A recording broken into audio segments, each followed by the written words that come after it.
Kit अनुष्ठित हेबाकु जाउछि 61तम Femina miss India रो grand finale.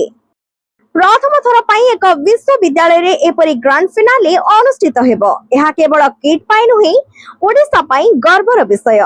प्रथम थर किट विश्वविद्यालय रे miss India grand finale Bhubaneswar रे फेमिना मिस इंडिया 2026 ओडिसा ओ किट पई गौरवर मुहूर्त।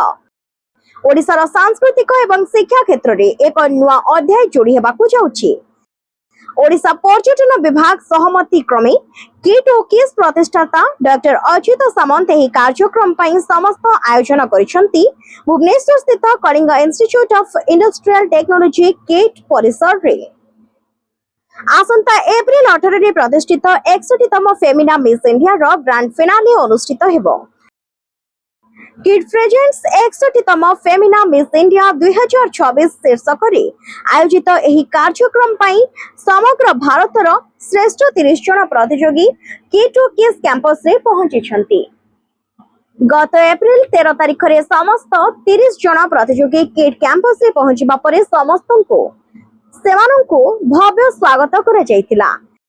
14 तारिख रे ओडिया नववर्ष अवसर रे समस्त प्रतियोगी ओडिसार पारंपरिक साड़ी परिधान करी ओडिया संस्कृति प्रति सम्मान जणाइथिले।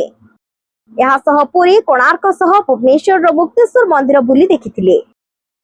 पुरी रे महाप्रभुंका दर्शन करी भावविह्वल होइथिले प्रतियोगी। मुक्तेश्वर रे ओडिसार समृद्ध संस्कृति और भास्कर्य को अति निकटरू अनुभव करिले मिस इंडिया फाइनालिस्ट।